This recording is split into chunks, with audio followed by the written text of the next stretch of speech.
j'y ai aimé aussi. Mais je sais au fond que le Maroc est toujours une surprise, un mystère. Comme pour tant d'autres voyageurs avant moi, le Maroc se dérobe à mes yeux. Il se cache derrière des images, celles des paysages majestueux.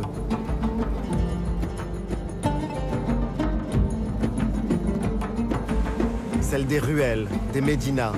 Vous y avez marché, moi aussi.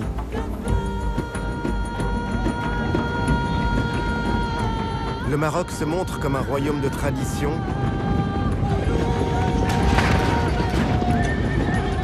C'est aussi un pays entré de plein pied dans la modernité.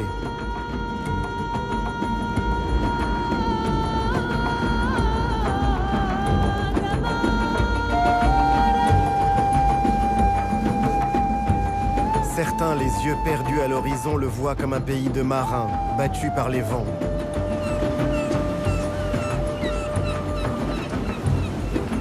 D'autres, au contraire, ont cru trouver la vérité du Maroc dans les montagnes et les vallées de l'Atlas.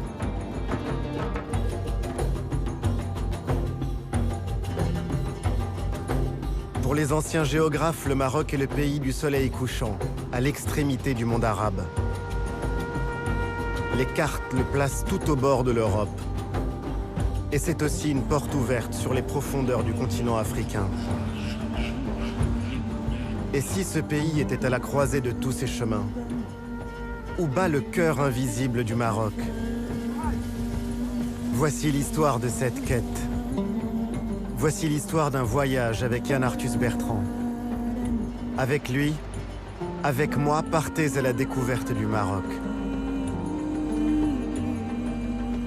Le Maroc, vu du ciel.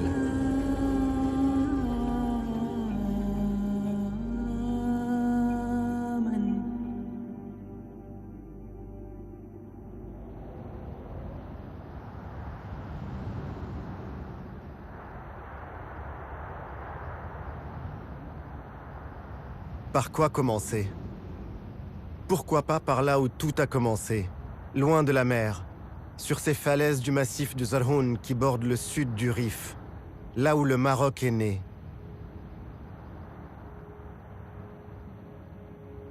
Dans cette petite ville qu'on dirait comme accrochée à des pitons rocheux, tout témoigne des origines de l'État marocain.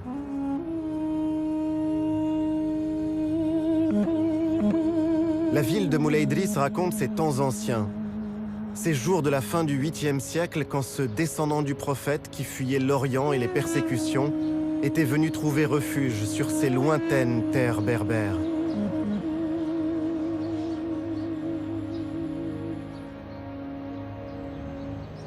Aujourd'hui encore, Moulay Idriss est un lieu de pèlerinage. On passe cette porte pour admirer le mausolée du fondateur de la première des dynasties, les fontaines, les écoles coraniques.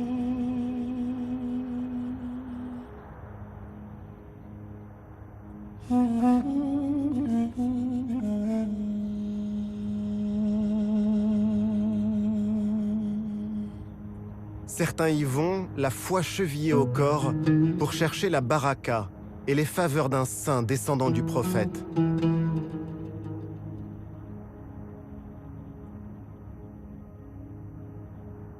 D'autres gravissent les falaises de Moulay Idriss pour admirer la plaine et en contrebas, une ville plus ancienne encore. Volubilis. Volubilis aux plusieurs vies. On lit dans ces ruines comme dans un livre. Dans cette cité prospère de l'Empire romain ont vécu berbères, juifs, chrétiens puis musulmans.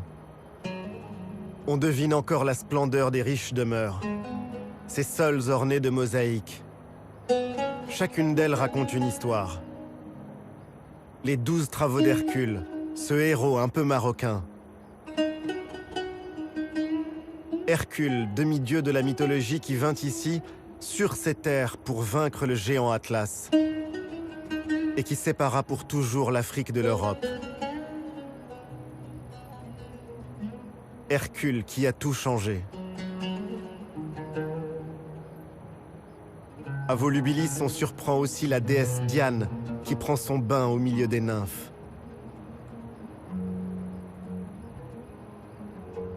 Ces ruines disent encore les croyances qui se superposent. Des dieux de la mythologie aux vestiges d'une basilique chrétienne.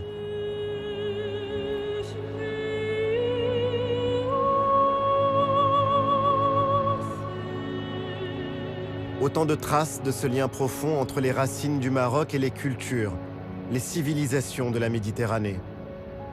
Le Maroc est ancré en Afrique. Il est aussi presque européen. Car avant tout, le Maroc est profondément méditerranéen. Toute son histoire en atteste, à commencer par les dynasties qui s'y sont succédées. Après Moulay Idriss et Volubilis, c'est à Meknès et à Fès que l'on remonte le mieux le temps.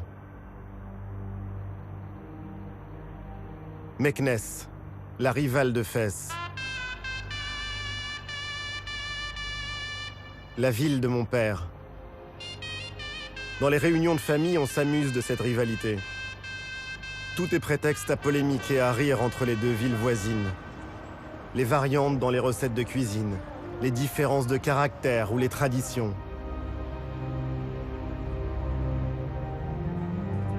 Meknès, cité impériale. L'ancienne capitale d'un royaume qui s'étendait de la Méditerranée aux rives du fleuve Sénégal.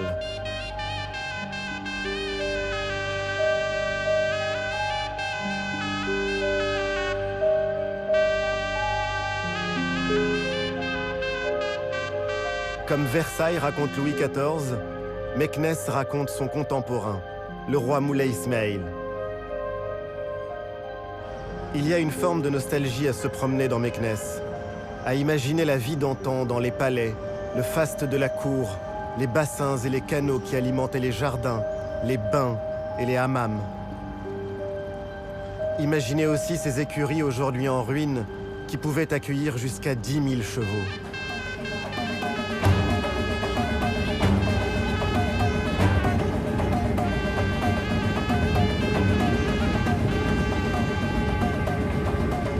Ce fut comme une apparition. J'ai vu une charge de cavalerie filant vers un ennemi imaginaire. Une fantasia. Les groupes de cavaliers portent toujours les noms des anciennes ethnies. Les Zmour, les Aer, les Rhamna.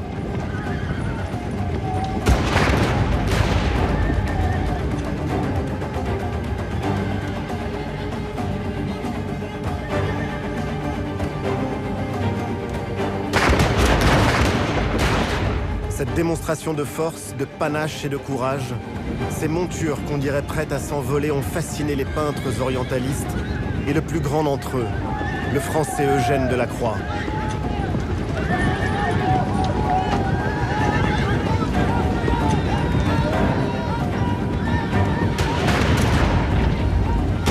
La fantasia n'est pas la guerre, mais un jeu, qu'on appelle aussi le jeu de la poudre. Et ces spectacles sont encore aujourd'hui bien plus qu'un folklore. Une manière de domestiquer la violence, de dire aussi la fierté d'une appartenance.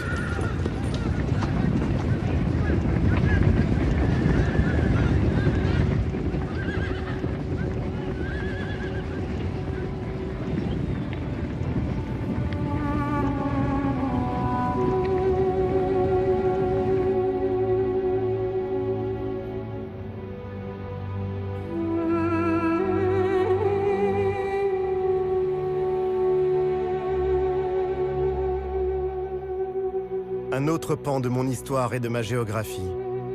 Une autre cité impériale. Fès, la ville de ma mère.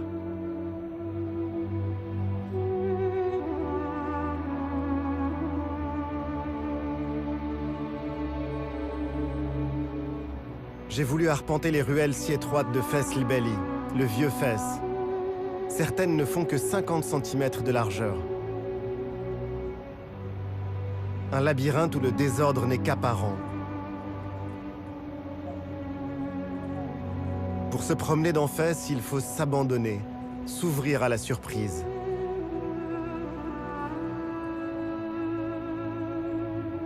Et au cœur de la ville, la mosquée Qarawiyyin, qui abrite l'une des premières universités au monde. Sous ses toits vert émeraude se loge un chef-d'œuvre d'architecture et d'ornement. 20 000 fidèles peuvent s'y réunir. La Qarawiyyin, l'un des principaux centres intellectuels et spirituels de l'islam. L'université a été fondée au IXe siècle par une femme, Fatima al-Fihriya, dont on dit qu'elle y a investi toute sa fortune.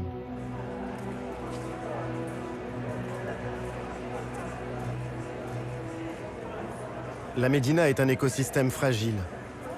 Pour la protéger, Fès est classé patrimoine universel de l'UNESCO.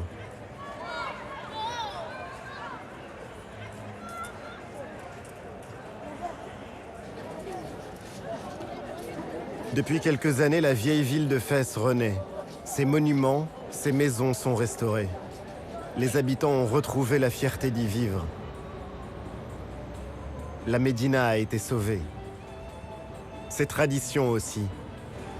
Comme le travail de ces tanneurs au milieu de cuves parfois centenaires. Un travail dur, épuisant. Les odeurs sont si puissantes que les tanneries sont à l'écart des quartiers résidentiels. Les colorants chimiques sont apparus, mais ils n'ont pas remplacé les pigments naturels extraits des plantes ou de la terre du Maroc. Ces tanneurs gardent la mémoire de ce qu'il y a de plus beau dans l'artisanat marocain. Des babouches à la maroquinerie jusqu'aux selles des chevaux et aux manuscrits les plus précieux. Ces savoir-faire perpétuent un patrimoine toujours vivant aujourd'hui.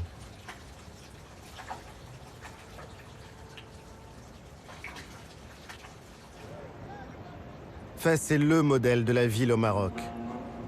À tel point que pour désigner Fès, il suffisait à ses habitants de dire El Medina, la ville. Ville qui est comme un microcosme de l'identité du pays.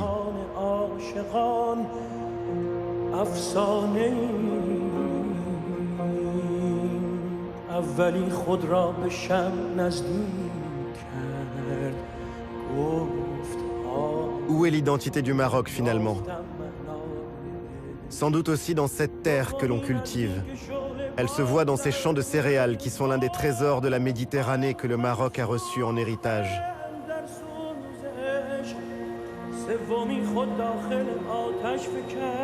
Les céréales sont à la base de la cuisine marocaine. On extrait le cœur de la graine, la farine fleur pour la pastilla.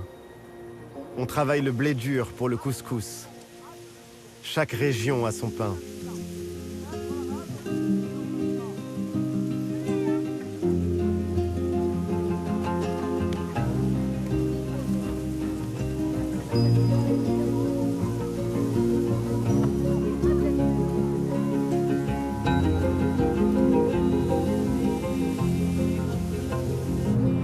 L'orge, bien sûr le blé dur et le blé tendre sont des denrées fondamentales, indispensables pour la sécurité alimentaire, et malheureusement si sensibles aux variations climatiques. Bon an, mal an, on continue d'en importer pour couvrir les besoins des Marocains.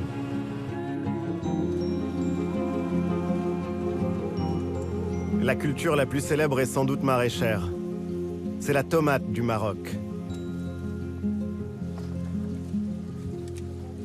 Ce qui pousse ici est pour l'essentiel destiné au marché intérieur. On y trouve des pois, des lentilles, des fèves. Ces légumineuses qui ont été la nourriture de base des hommes dans toute cette région du monde.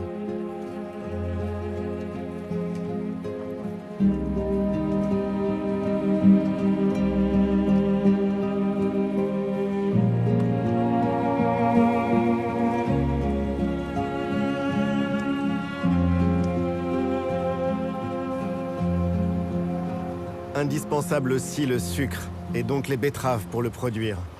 On offre encore du sucre dans les grandes occasions. C'est une manière de partager la joie, et au moment des décès, le sucre adoucit la douleur.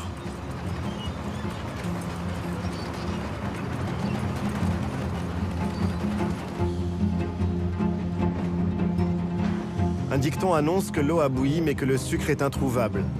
Impensable d'imaginer le thé à la menthe sans sucre. Mais cette phrase cache aussi une vraie philosophie.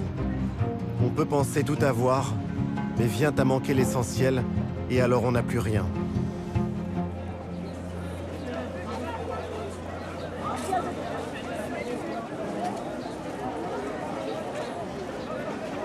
À la campagne, le rendez-vous incontournable, c'est le souk, le marché hebdomadaire. Même à l'heure du téléphone portable et d'Internet, le souk est en lui-même un vrai réseau social. On y vient bien sûr prendre des nouvelles des proches. On y parle de la pluie qu'on attend, qu'on espère. La pluie, absolument déterminante dans un pays toujours exposé à la sécheresse. C'est elle qui remplit ou qui vide les étals dans les marchés. C'est elle qui décide de la pénurie ou de la prospérité.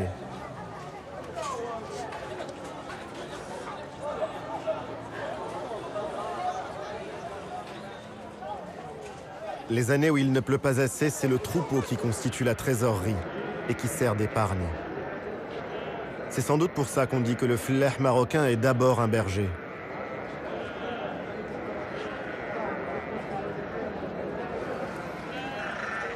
Longtemps, servir à ses invités de marque une autre viande que l'agneau était une offense.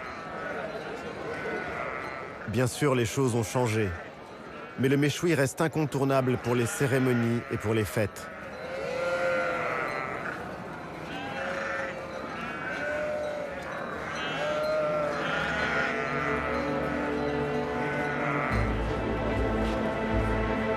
Les choses changent, mais près de la moitié de la population vit toujours de l'agriculture.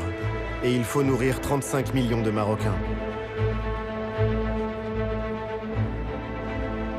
Je laisse le monde rural à sa vie et ses négociations. Sur la route, le Maroc se dévoile. Les plaines agricoles ne représentent qu'une petite partie du pays. Le territoire est occupé au centre par une longue chaîne de montagnes. C'est l'Atlas. Et au sud par un désert, le Sahara. Et tout le long, comme une immense muraille, l'océan Atlantique. C'est par ce chemin que se poursuit le voyage, vers les mythiques cités d'Assila, Rabat et Casablanca.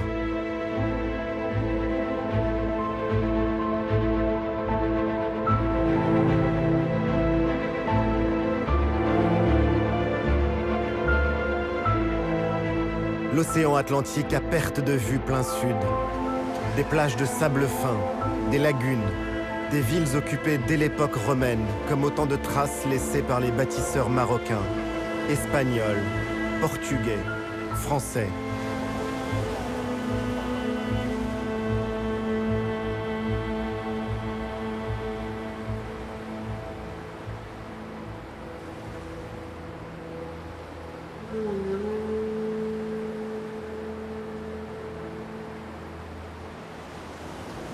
Les médinas situés sur le front marin ont toujours été menacés. Il faut dire qu'au bord de l'océan, l'ennemi venait du large. Les remparts comme ceux d'Assila racontent ces heures de l'histoire où il fallait constamment se préparer à être attaqué, pilonné depuis la mer. Ça faisait partie de la vie.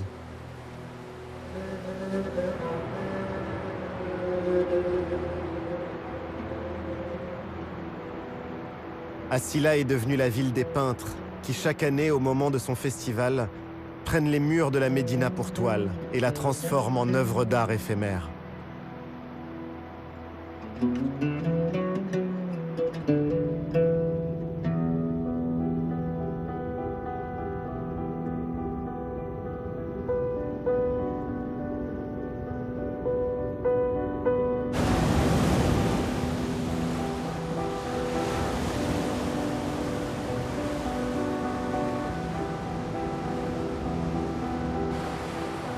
Domestiquer la mer et vivre avec, chercher à la vaincre. Les Marocains ont longtemps appelé l'Atlantique l'océan ténébreux. 3000 kilomètres de façade sur l'océan et au Maroc la vie, la poésie, la tradition, la sagesse populaire et même la sainteté ont souvent un rapport à la mer.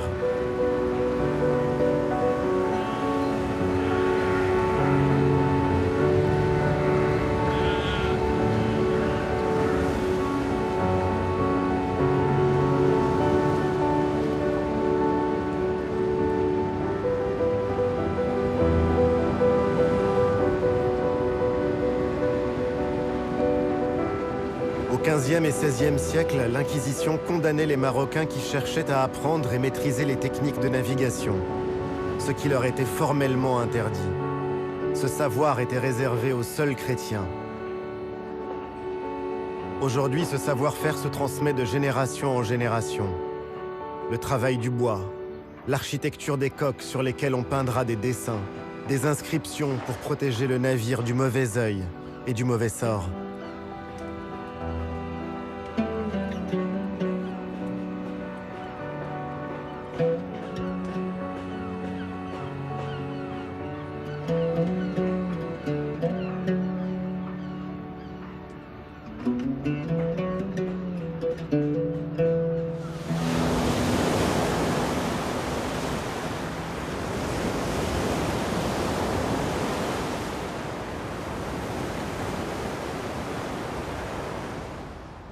J'ai vu Rabat comme je ne l'avais jamais vu.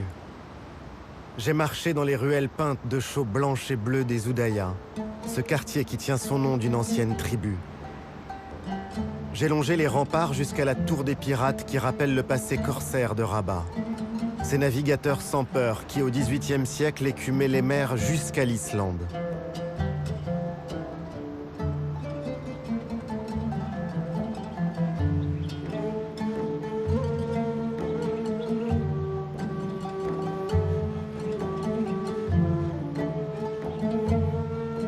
J'ai trouvé refuge dans le jardin andalou, comme si le temps y était suspendu.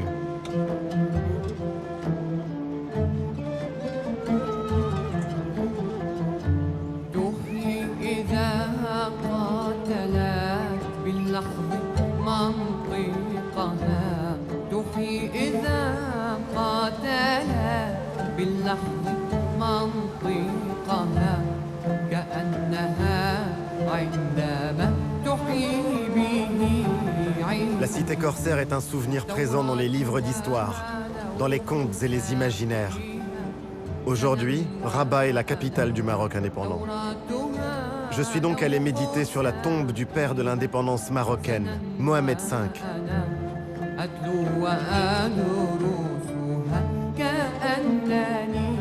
Ce mausolée de marbre blanc qui les abrite, lui et ses fils, surplombe le fleuve Bourgreg. J'ai admiré la tour Hassan. Son bâtisseur, le roi Yaqub el-Mansour, rêvait au XIIe siècle d'en faire la plus grande mosquée du monde musulman d'Occident. Seul le minaret résista au terrible tremblement de terre de 1755.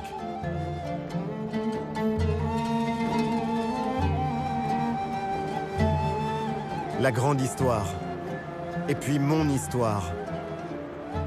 Je suis allé prier sur les tombes des miens au grand cimetière des Chouhada, le cimetière des martyrs qui borde l'océan.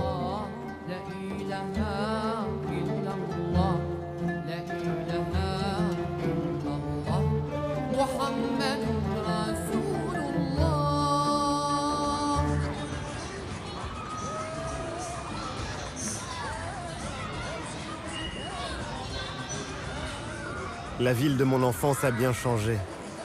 Ce n'est plus cette belle endormie où je passais mes vacances. La ville s'est modernisée. Le tramway la parcourt et la relie à sa sœur jumelle, Salé. Plus loin, le pont Mohamed VI, le pont à haubans le plus long d'Afrique. Il ouvre Rabat sur le reste du pays. Ce pont évoque surtout un pays en plein changement. On franchit une nouvelle étape. Loin des images d'Épinal, celle d'un pays figé dans ses traditions. Le royaume est en plein développement.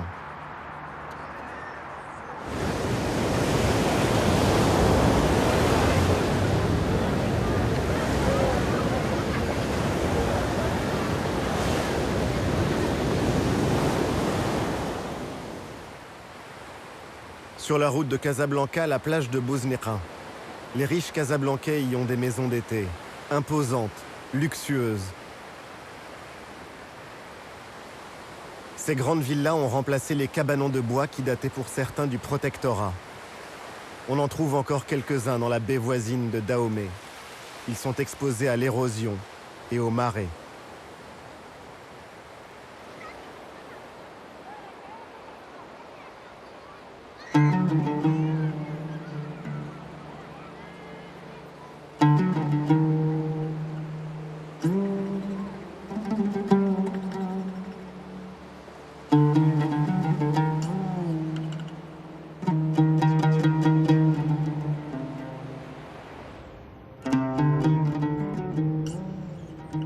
Le Maroc est un immense chantier à ciel ouvert. Habitation, infrastructures, grands projets. Le sable est l'ingrédient principal du béton. Alors il faut du sable.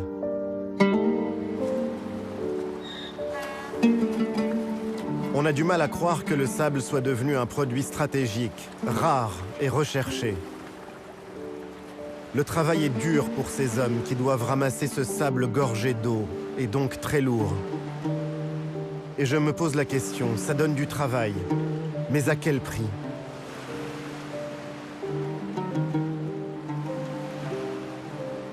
La demande est forte, son cours est élevé. Gratuit et abondant, le sable marin n'est pourtant pas une ressource illimitée. Dans de nombreux endroits, son extraction abusive met en péril le littoral et participe à l'érosion des plages.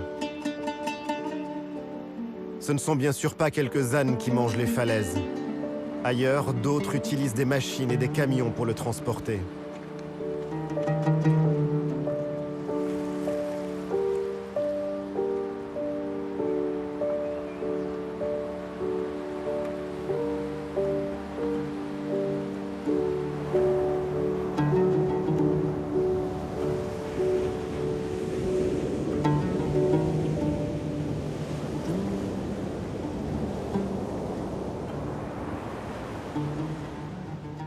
Et puis j'ai vu la vie moderne.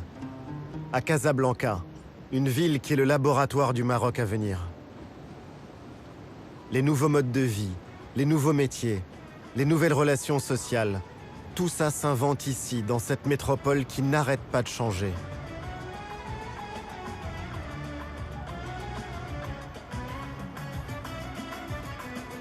Casablanca, c'est le cœur palpitant de l'économie marocaine. Avec 4 millions d'habitants, c'est aussi la ville la plus peuplée du Maghreb.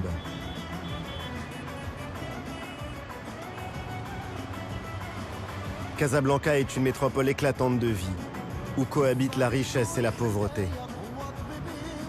Une ville jeune, à l'image du pays dont un quart de la population a moins de 15 ans.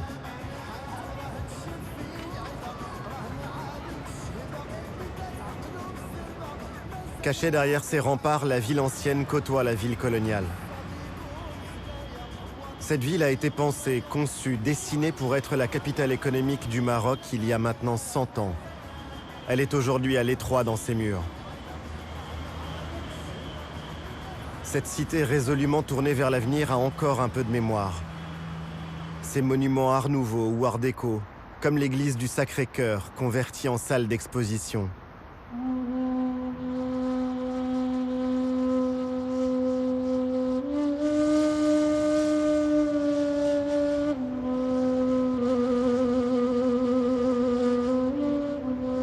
Mais les regards se portent désormais vers l'océan. La fierté des Casablancais, c'est une mosquée. Posée sur la mer, la mosquée Hassan II. C'est l'une des seules mosquées du Maroc ouvertes aux non-musulmans. Avec son minaret de 200 mètres, c'est le monument religieux le plus haut du monde. Une esplanade dédiée à la piété dans une ville vouée à l'argent.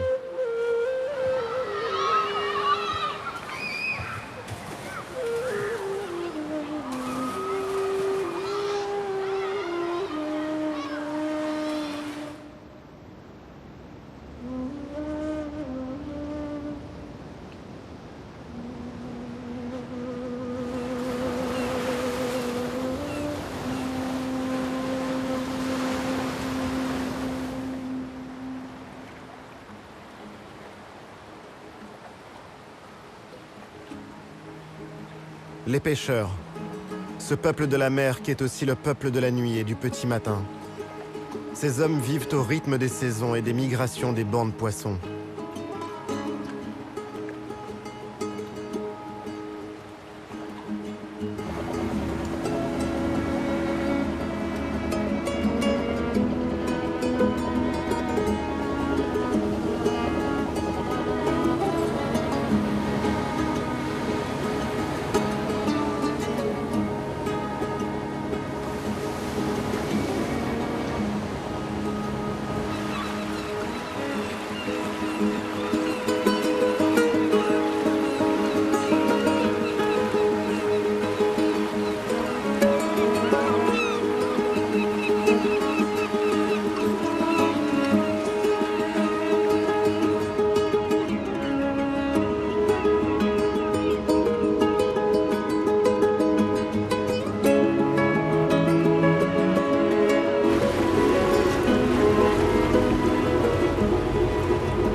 Maroc est le premier producteur de poissons d'Afrique. La pêche est aujourd'hui l'une des principales ressources du pays. Elle emploie plus de 300 000 personnes. Elle est à l'image du Maroc, diversifiée, à la fois artisanale mais aussi industrielle. Pajot, dorade, sard, sardine, merlu, poulpe.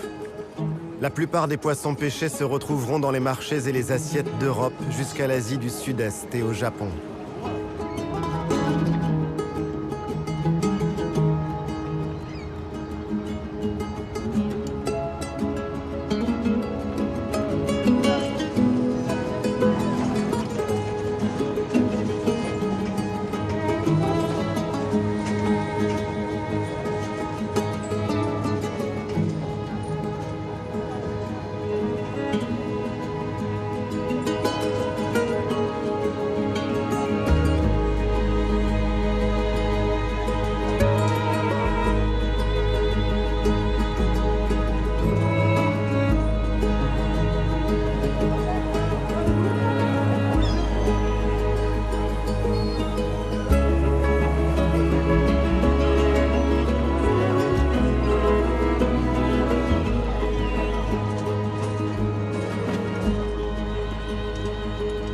Depuis quelques années, on commence à lutter contre la surexploitation, à respecter les cycles biologiques, améliorer les conditions de travail et de vie sur les chalutiers. Mais la concurrence est rude. Le monde entier vient pêcher au large du Maroc.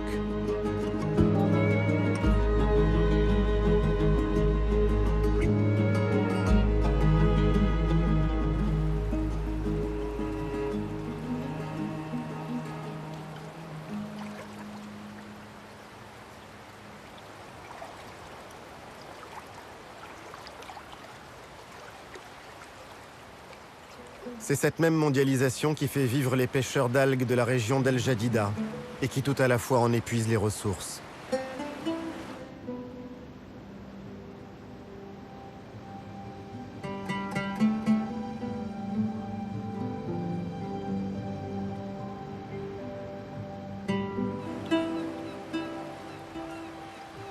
Combien de temps encore verrons-nous ces scènes ?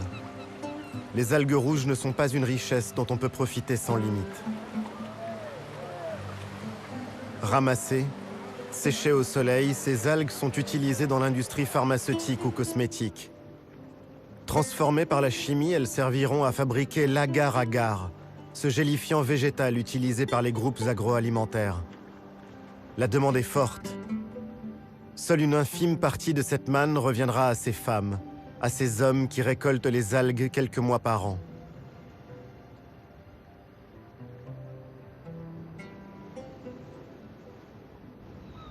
Et puis faisant cap toujours au sud, j'ai senti les vents alizés et j'ai retrouvé l'un des joyaux de l'Atlantique, Essaouira.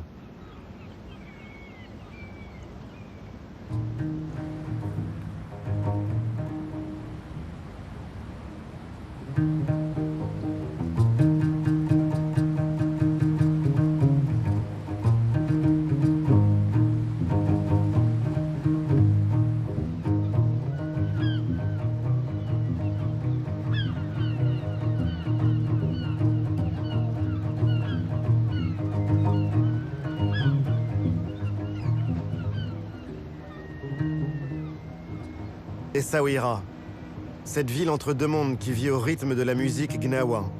Cette fusion enivrante et unique des cultures, des sons, des rythmes des deux rives du Sahara.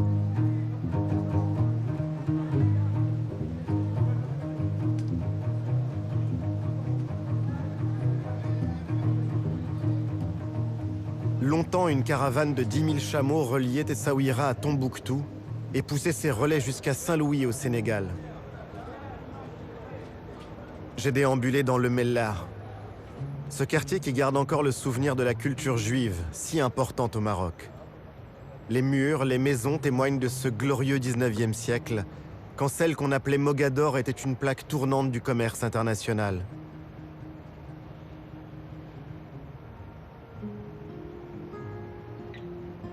L'or, les tissus, les plumes d'autruche pour les parures des grandes dames d'Europe, les esclaves aussi. Les hommes comme les marchandises passaient par ces rues et peut-être même par ces portes pour se retrouver aux États-Unis, en Italie, à Amsterdam ou encore à Londres. À l'époque, les Juifs étaient les protégés du sultan, et les marchands du monde entier y étaient représentés.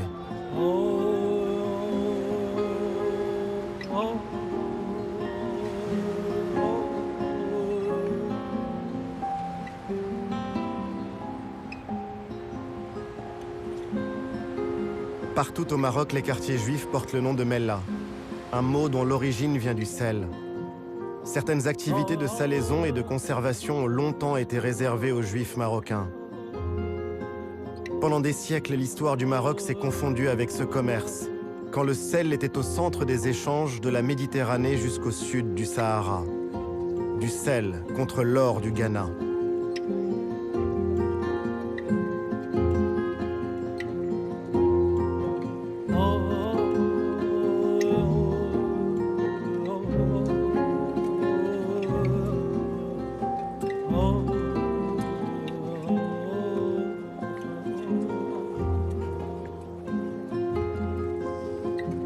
J'ai voulu voir le rude travail des sauniers, ces hommes qui travaillent pieds nus pour ne pas abîmer les digues des marais. Je me dis que ces différentes scènes, toutes ces strates ne disent qu'une seule et même histoire, celle d'un pays qui s'est inventé au carrefour de grandes routes commerciales. Le sel marque bel et bien une étape dans ce voyage. Cette fois, la Méditerranée s'éloigne pour de bon. Le sel et la brise des Saouira annoncent l'Afrique.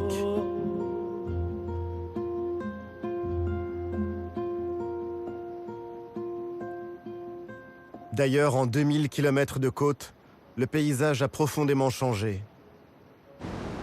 On sent frémir le vent du sud.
J'ai laissé Essaouira pour aller encore plus loin vers le sud, au-delà d'Agadir, vers les côtes et les plages sauvages de la région de Sidi Ifni.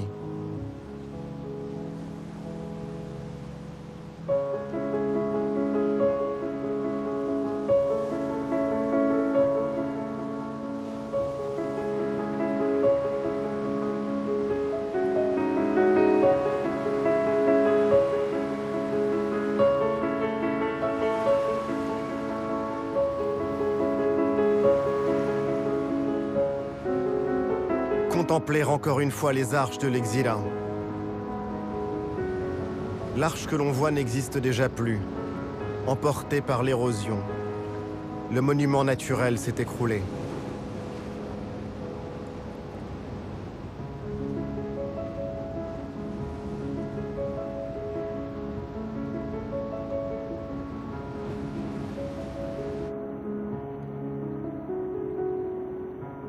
J'ai cherché la paix dans la zone protégée du parc naturel de Khnifis. Un panorama unique où se croisent l'océan, le désert et la lagune.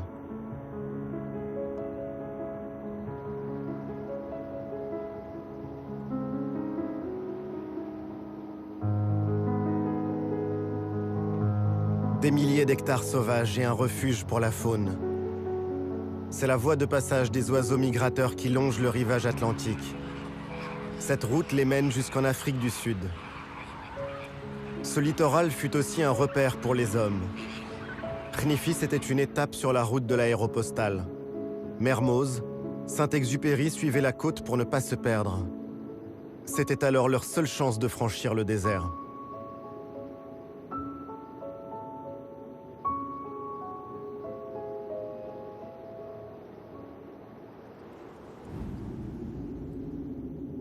En continuant mon chemin vers l'Aïoun, j'ai de nouveau mis mes pas dans ceux de l'histoire. La Marche verte, partie de Tarfaya en 1975. Tous les enfants du Maroc connaissent cet épisode par cœur. Cette grande marche pacifique qui mena 350 000 Marocains jusqu'au seuil de la Sagia al-Hamra. Une marche qui libéra ces territoires du sud de l'occupation espagnole.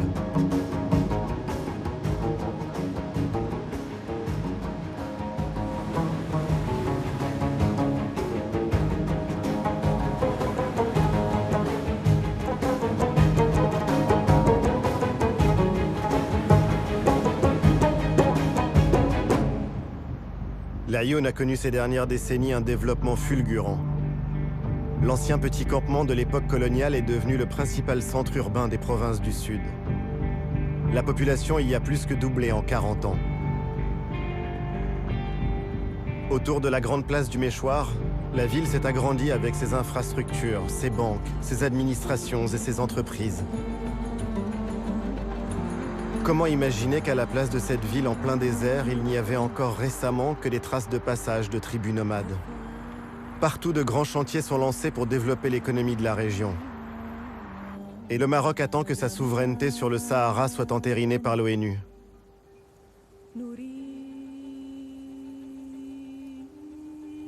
Parmi les bouleversements les plus spectaculaires survenus depuis une dizaine d'années, les paysages ont changé, transformés par l'agriculture. Des serres de tomates dessinent une nouvelle géométrie des terres agricoles des régions d'Agadir ou de Dakhla. Avec les agrumes, les oranges et les clémentines, ce sont les moteurs de l'agriculture moderne au Maroc. On les vendra une fois l'automne ou l'hiver venu en Europe, au Canada ou en Russie. Cette agriculture aux techniques ultramodernes fait surgir des tomates en plein cœur du désert. Cultiver ces terres désertiques est exigeant. La plupart des exploitations de cette région sont des cultures hors sol. Le soleil est là toute l'année, mais l'eau douce est beaucoup plus rare. Alors on dessale l'eau de mer et on pompe dans une nappe profonde jusqu'à 600 mètres sous terre. C'est une eau fossile qui plonge au plus profond de l'histoire géologique du Sahara. Une eau qui ne se renouvelle pas.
À 500 km au sud de l'Aïoun, j'ai voulu voir la baie de Dakhla. Et encore un autre visage du Maroc qui bouge. Qui aurait pu imaginer il y a encore 20 ans qu'on y assisterait à ces scènes futuristes? Que le vent et la lagune feraient de Dakhla l'un des spots de kitesurf les plus courus au monde. Le terrain de jeu idéal pour les sportifs et les passionnés de cette discipline. Mais Dakhla, ce n'est pas seulement ça.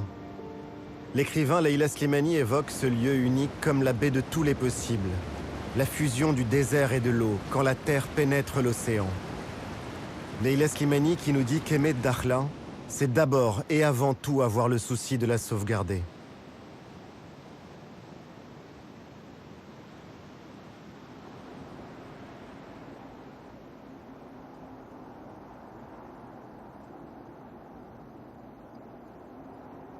J'ai quitté Dakhla pour remonter vers les montagnes. Je suis au bout de ma route atlantique. Et je vais maintenant prendre un cap bien différent.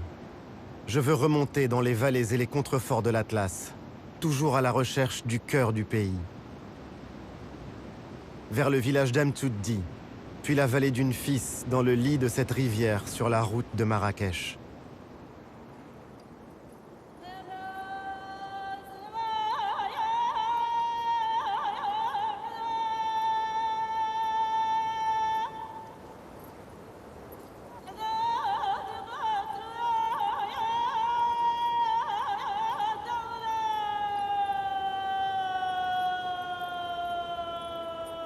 Amtuddi est niché au pied des falaises abruptes de l'anti-Atlas. Près de 300 familles vivent encore ici, au creux de cette vallée. Le contraste est fort. À peine quelques centaines de kilomètres nous séparent des grandes villes de la côte. Et pourtant on fait ici un saut dans le temps. On trouve des traces d'occupation humaine jusqu'à 10 000 ans avant Jésus-Christ. Des gravures rupestres montrent des éléphants, des girafes, des rhinocéros ou encore des autruches. Mais cette région est aussi celle de l'Agadir, ces greniers collectifs bâtis par les habitants.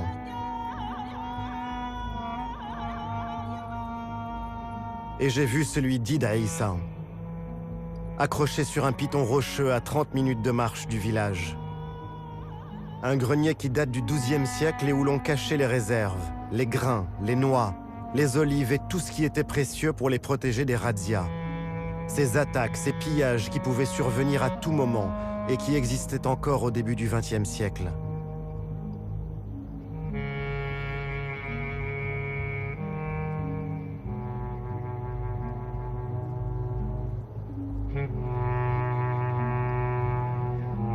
Le spectacle de ces fortifications rappelle la précarité de la vie en ces temps anciens, quand les hommes et leurs biens suscitaient les convoitises.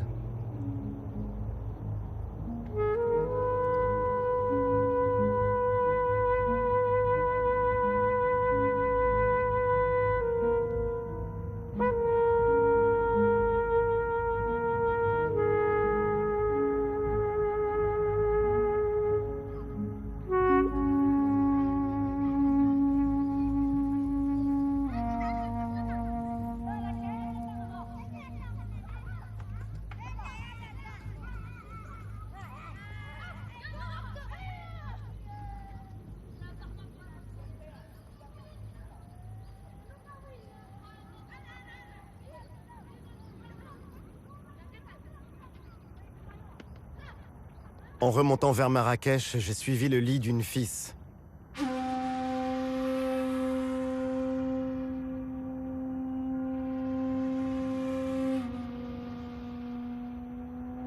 Dans ces vallées vertes où persiste encore la vie en hameau, chacun d'eux rassemble une famille ou un clan.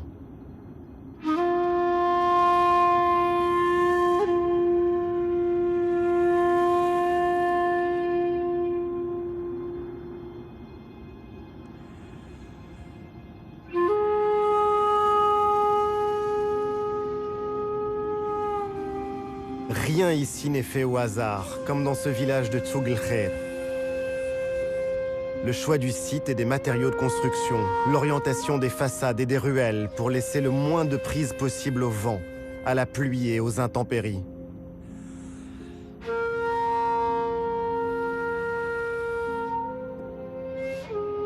Dans le langage d'aujourd'hui, on dirait que ce sont des modèles d'architecture bioclimatique. Tout ici est défi pour les hommes. Il faut du génie et un travail harassant pour vaincre les pentes des montagnes, organiser la vie en commun. La survie de l'individu est impossible en dehors du groupe.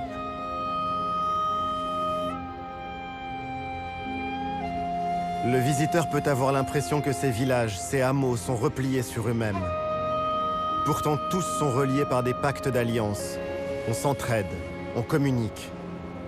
On se retrouve aussi au moment des fêtes, lors des mariages et dans les moments durs de la vie, comme lors des décès. La solidarité reste forte dans ces vallées, bien plus qu'en ville. L'un des grands lieux de réunion, ce sont les souks. La tradition veut qu'on y dépose les armes en y entrant. Ce sont des espaces où règne la paix entre les familles et les clans.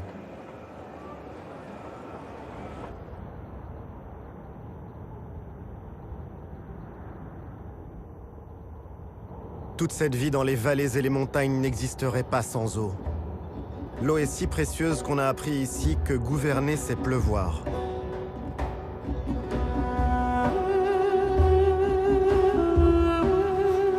C'est au roi Hassan II que le Maroc doit ses barrages. Un choix stratégique engagé il y a 40 ans, à une époque où l'on ne se souciait pas autant de la gestion des ressources en eau.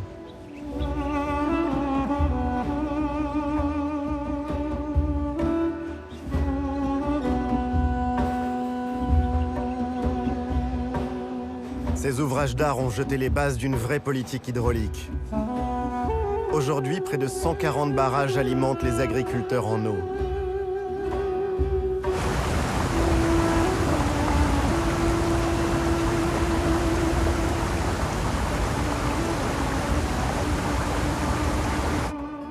De ce souci de l'eau est né un art, un savoir-faire qui a donné naissance à de remarquables bassins.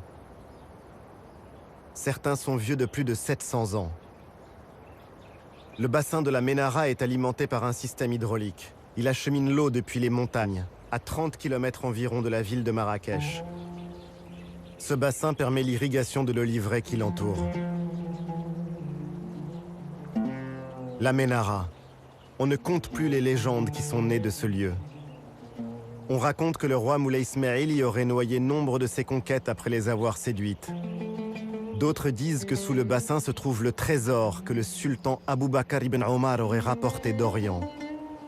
Reste un lieu à part, loin de la folie du centre de Marrakech. Une promenade pour les amoureux.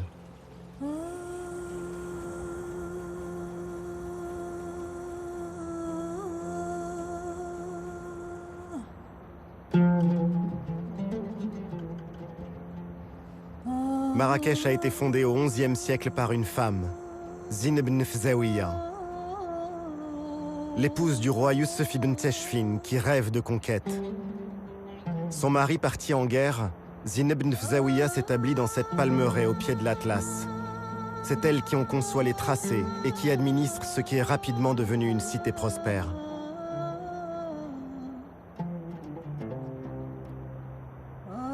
Derrière ces remparts robustes, Marrakech, la ville impériale, est devenue l'une des capitales du tourisme mondial. Mais même au cœur des lieux les plus visités, l'âme de la ville est restée vivante.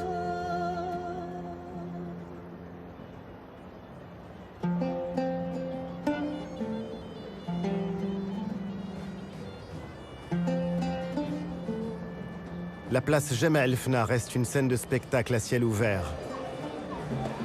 Un lieu où s'entend encore le génie des conteurs, les rires, les prophéties des voyantes, où les discours sacrés côtoient les paroles profanes.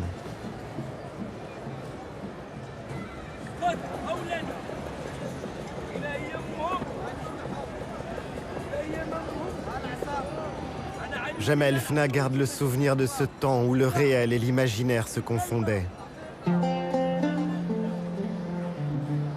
L'UNESCO l'a classé patrimoine oral de l'humanité.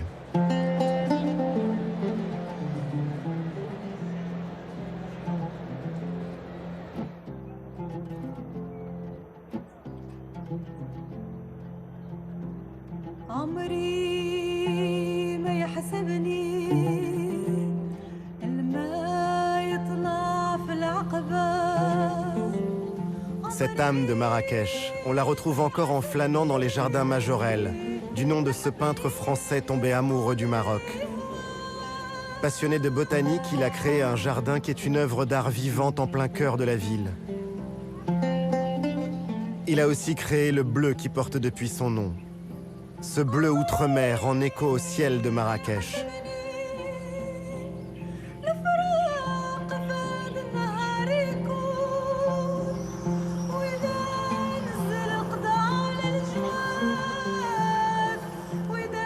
Le bleu et le rouge, celui de la ville et de son monument le plus haut, le minaret de la Koutoubia dont chacune des façades est différente de l'autre. Il veille sur Marrakech depuis le XIIe siècle.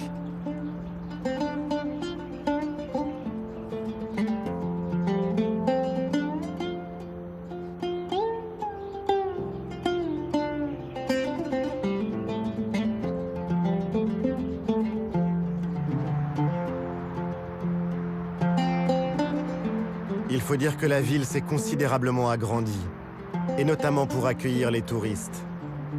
Ils sont près de 2 millions à venir chaque année, doublant la population de la ville.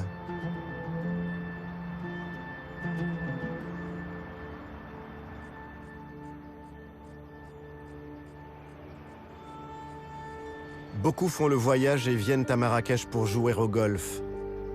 C'est une chance pour l'économie en même temps qu'un pari écologique délicat, car cette ville aux portes du désert est mise au défi de l'eau.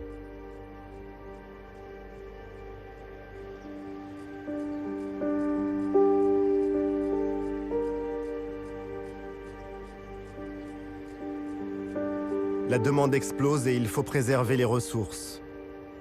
Depuis peu, on cherche à maîtriser ce qui peut l'être. Certains golfs sont arrosés avec des eaux usées.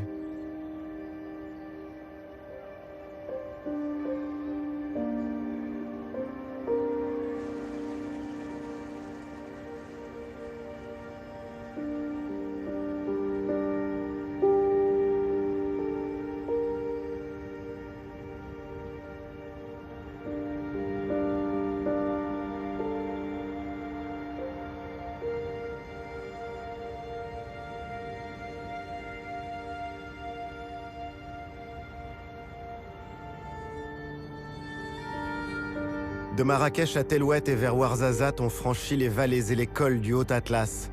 Une montagne jeune, un massif long de 800 km et de 100 km de large par endroits.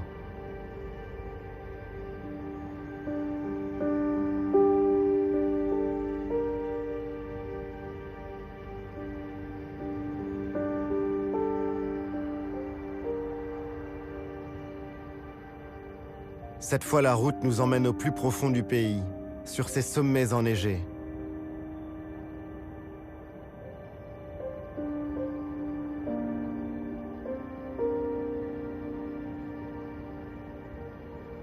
L'Atlas est une muraille, une clé de voûte, un château d'eau et pour d'autres plus poètes, c'est le cœur invisible du Maroc. Et tout en haut, le Toubkal, le point culminant de toute l'Afrique du Nord.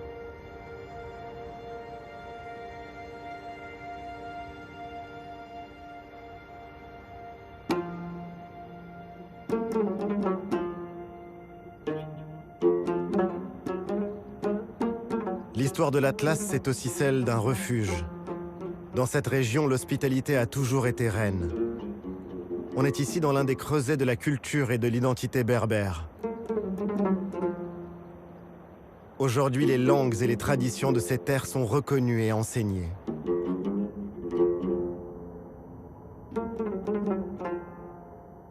Dans les vallées, le verre est toujours différent. Et c'est le signe des prouesses et du labeur des hommes. Les paysans sont de vrais jardiniers. Ils jouent avec les pentes pour acheminer l'eau jusqu'aux plantations.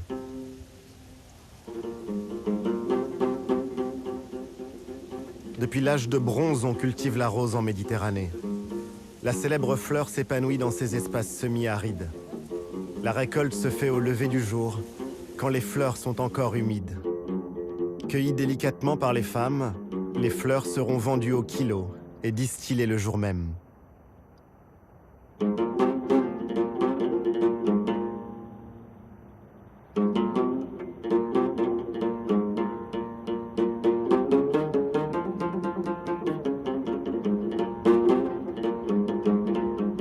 Certains villages construits en pisé sont abandonnés.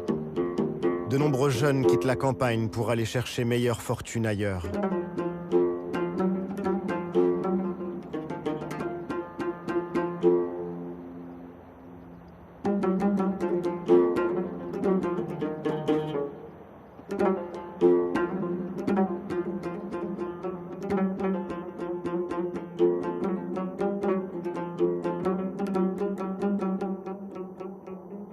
Sur la route de Ouarzazate, une fois franchi le col du Tizine Tishka, Tellouet.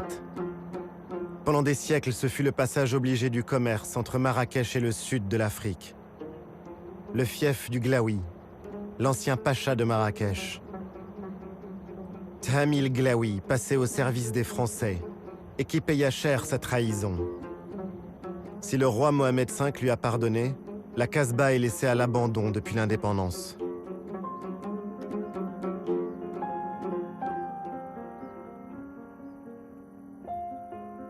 Un gardien l'a fait visiter. Il raconte dans ce décor de marbre et de zélige dorée qui s'effrite, Churchill, Hemingway et les autres visiteurs prestigieux qui ont séjourné ici.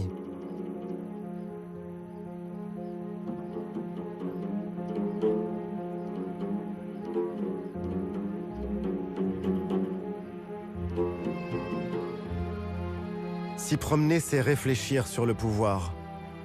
Les grands caïds du 19e siècle voulaient vivre comme des sultans. Mais leur pouvoir était friable, à l'image de leur Casbah.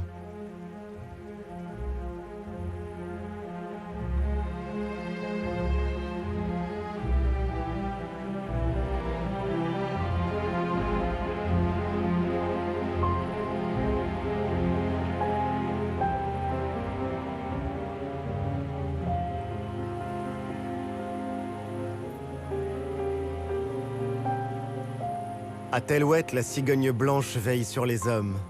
Elle n'est pas chassée. La croyance populaire la considère comme un porte-bonheur et un oiseau sacré. La légende y voit un religieux avec sa djellaba blanche et son burnous noir. Aux enfants, on raconte que Dieu a transformé cet homme en cigogne parce qu'il avait mangé pendant le mois sacré de Ramadan.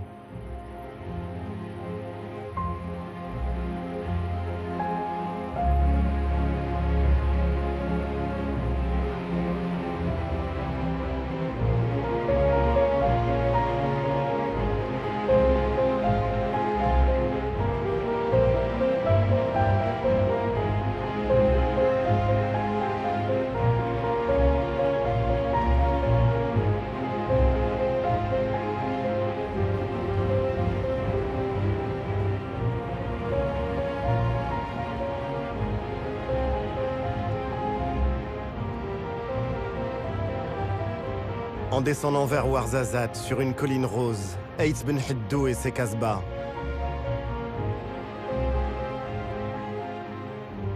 Certaines sont en ruine, les autres ont été restaurées pour les besoins du cinéma, ou depuis que le site a été classé patrimoine mondial par l'UNESCO.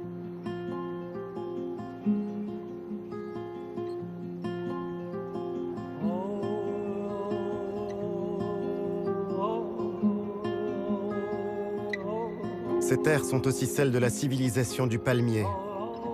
Le long des vallées du Ziz, du Dadès ou du Dra, c'est l'arbre roi.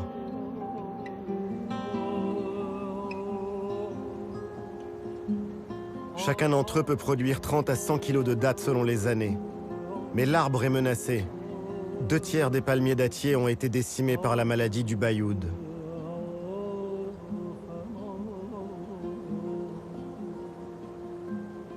Aujourd'hui, on encourage la plantation de palmiers plus résistants pour aider les villageois. On fait aussi en sorte que la culture et les équilibres sociaux de ces vallées ne disparaissent pas. Pour y arriver, il faut à tout prix développer l'éducation.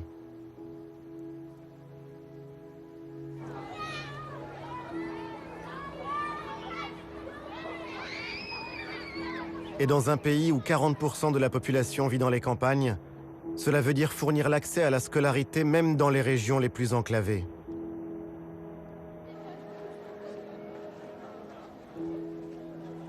Les filles représentent près d'un écolier sur 2 dans le primaire, mais elles sont beaucoup trop rares à poursuivre leur scolarité dans le secondaire.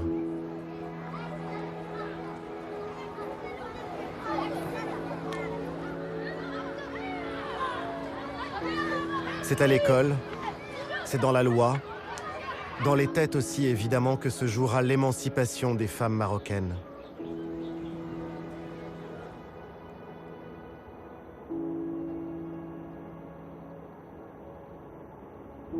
Dans la région de Tarfaya, un dicton populaire disait qu'on n'y trouvait que du vent, c'est-à-dire rien.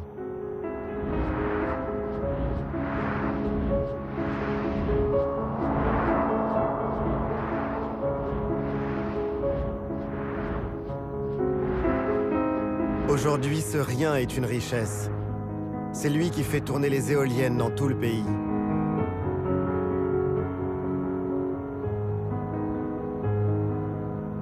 l'économie verte semble avoir profondément pris racine au Maroc. Au cœur des zones désertiques, comme au nord, autour de Tanger, les éoliennes se sont multipliées, comme autant de palmeraies futuristes. D'autres verront le jour dans les prochaines années.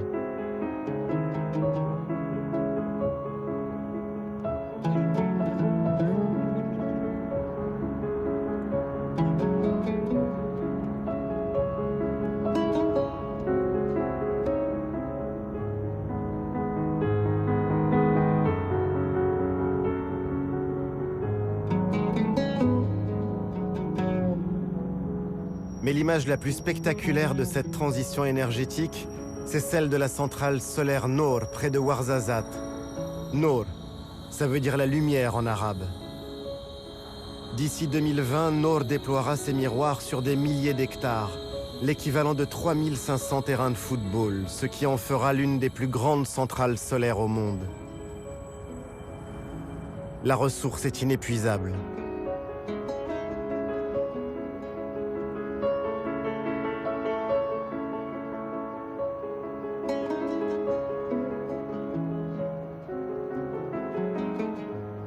Se tourner vers le soleil, transformer sa lumière en électricité. C'est ce qui permettra au Maroc de sortir de sa dépendance au pétrole d'ici 2030.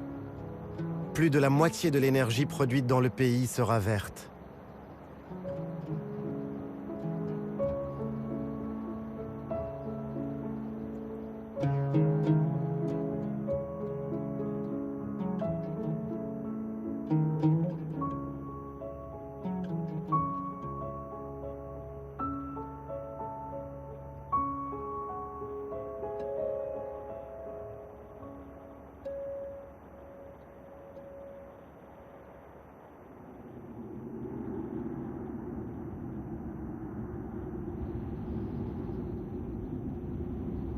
Après Noor commence le désert. L'immensité du Sahara est là, aux portes du Maroc, avec les dunes de Merzouga. Certaines culminent à 250 mètres.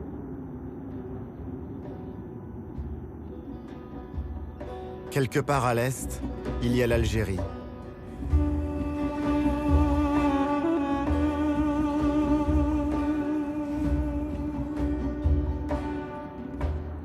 Sans le savoir, les voyageurs mettent leurs pas sur les routes invisibles qu'empruntaient les anciens caravaniers. Ces hommes étaient marchands. Ils étaient aussi souvent érudits. Et dans leur sillage, on trouvait médecins, juristes et lettrés. Tous marchaient à travers l'Afrique. Et avec eux, l'influence culturelle du Maroc se diffusait jusqu'au Sénégal et à la boucle du Niger. Pour ces voyageurs venus des profondeurs de l'Afrique, voir ces dunes signifiait la fin d'un grand voyage.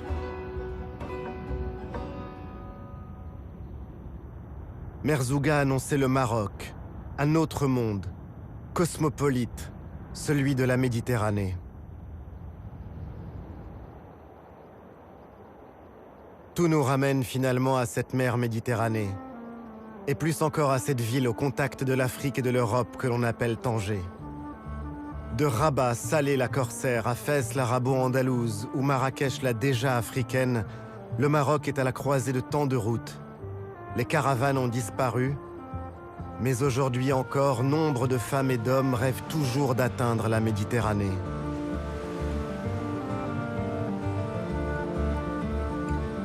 Cette Méditerranée dont les vagues dessinent et sculptent la côte. La Méditerranée, un temps délaissé qui revient à la vie.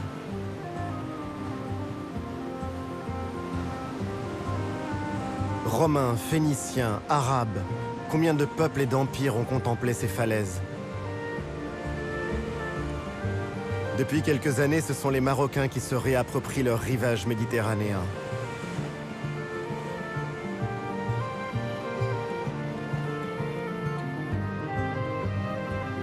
Les classes moyennes vont à la mer. Chaque été, ce sont aussi les travailleurs immigrés qui reviennent d'Europe pour les vacances avec leurs familles.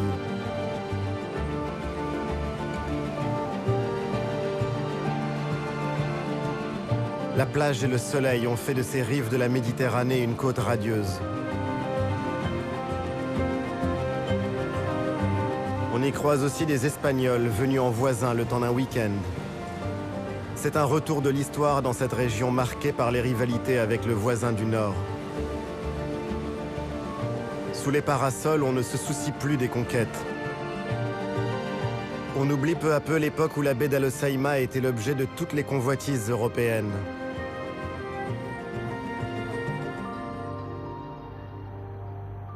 Dans l'arrière-pays, ces histoires croisées entre les deux rives ont donné naissance à une ville bleue, Chefchaouen, une cité construite par les musulmans et les juifs chassés d'Espagne au XVe siècle par la Reconquista. Tout un symbole. Chefchaouen est aujourd'hui un haut lieu du tourisme marocain. On y vient pour admirer ces camaïeux uniques au monde. Certains s'y laissent emporter par des volutes rêveuses qu'offre la terre de cette région.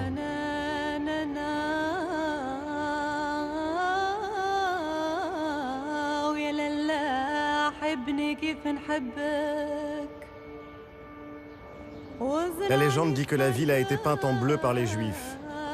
La couleur devait évoquer le ciel de la Méditerranée et le paradis.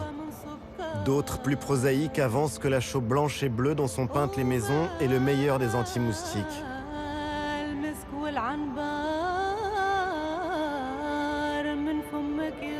Chefchaouen est accroché sur les contreforts du Rif, cette région qui a toujours défendu sa culture et son identité.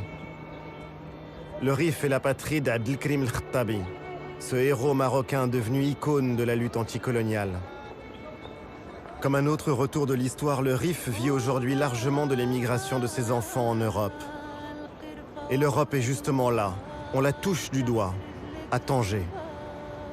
On y charge et on y décharge pour le monde entier, et en particulier pour l'Europe, car le destin du pays se joue dans ses relations avec le nord de la Méditerranée.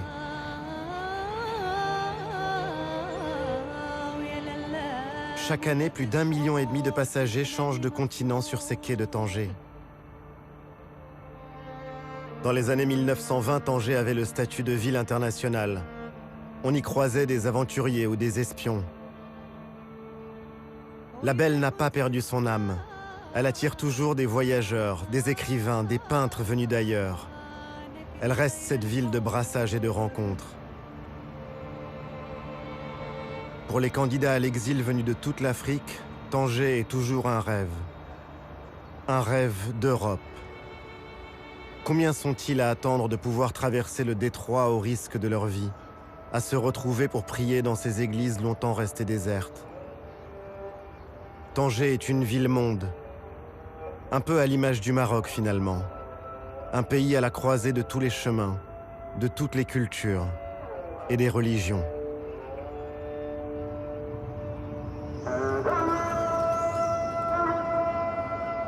Dans les djellabas de couleur de ces femmes, j'ai vu comme une évocation de la cohabitation des cultures et de la fraternité. L'islam ouvert et tolérant du Maroc.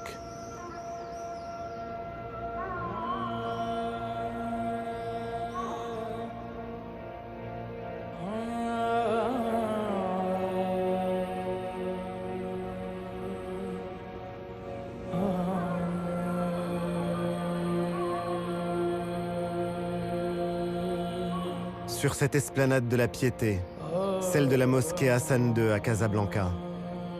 C'est l'un des jours les plus importants de l'année, l'Aïd el-Kébir.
C'est la fin de ce voyage.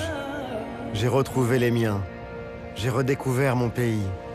J'ai retrouvé le sens des anciennes traditions et j'ai vu se dessiner l'avenir. Ces différents Marocs que l'histoire a tissés, cousus ensemble pour ne faire plus qu'un. Être ensemble, vivre ensemble dans la diversité.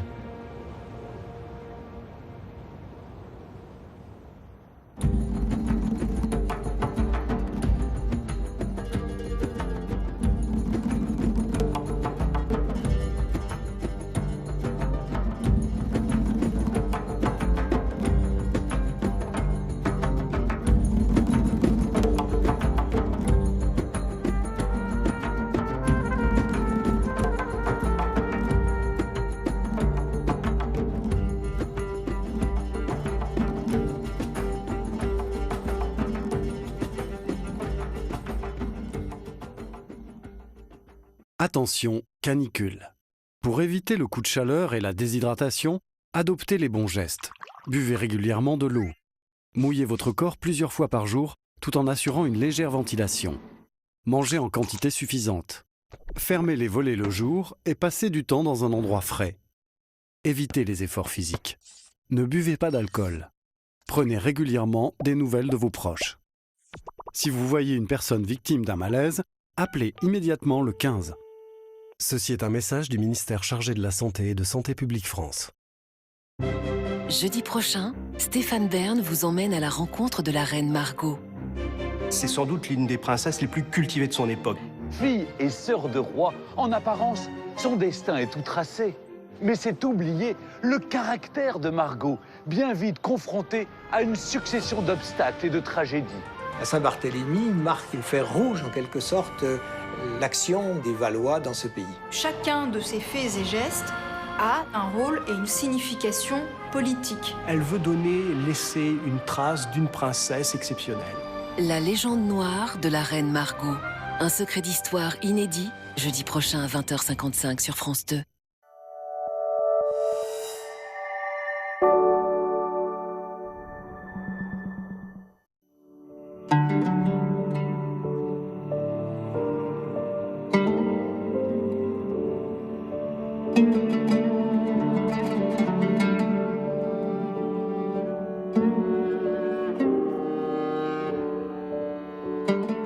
J'ai passé ma vie à courir le monde. J'ai vu la Terre changer, les hommes écrire l'histoire. Je m'appelle Yann Arthus Bertrand, je suis photographe et cinéaste. J'ai vu des centaines de pays, mais il y en a un qui me touche en particulier, l'Algérie. Alors j'ai voulu raconter Alger la Blanche, la Casbah, Alger qui change. Raconter 10 000 ans d'histoire qui ont forgé ce pays magnifique.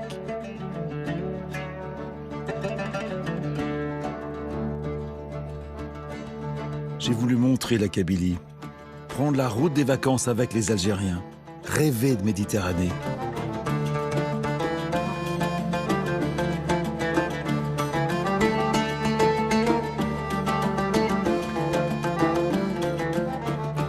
J'ai voulu raconter ces paysages somptueux, raconter la terre qu'on travaille, la douceur des plaines de la Mitidja et les courbes de l'Oranais. J'ai voulu raconter Oran l'Espagnol, grimper sur le rocher de Constantine, franchir les Aurès.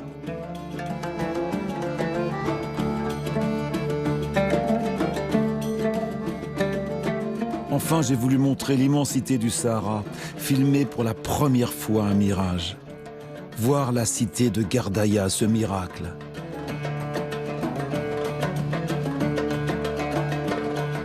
M'enfoncer au plus profond du Grand Erg, franchir le Hogar et le Tassili Nadjer. À la recherche d'une prodigieuse cité unique au monde.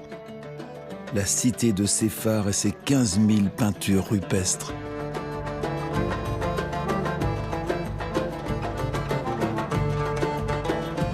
Voici l'histoire de ce film généreux, réalisé avec mon ami Yazid Tizi. Yazid est un peu algérien. Il est un peu français aussi. Son cœur balance entre deux pays. Voici l'histoire de notre voyage en Algérie.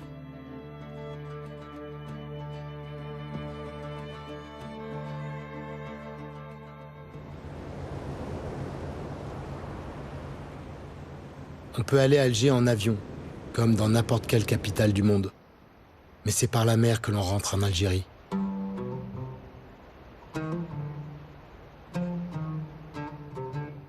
Alger, ou El Jazaïr, ça veut dire les îles en arabe, du nom des 4 îlots qui bordent la baie.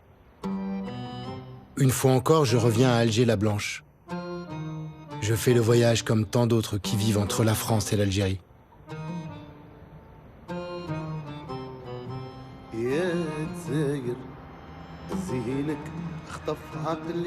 Depuis la mer, on saisit bien l'histoire de la ville. Alger est un mélange d'architecture haussmannienne, imposante, rigide, et de Casbah, désordonnée, arabo-berbère, un peu bohème.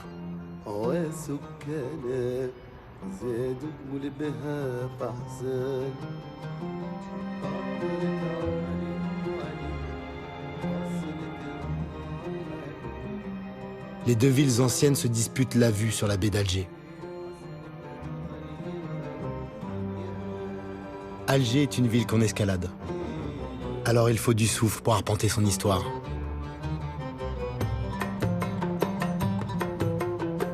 Un grand boulevard ceinture la ville. Les voûtes étagées ont été réalisées sous Napoléon III. L'empereur était contre la colonie française en Algérie, mais il a perdu la guerre de 70, et ce fut donc la colonie.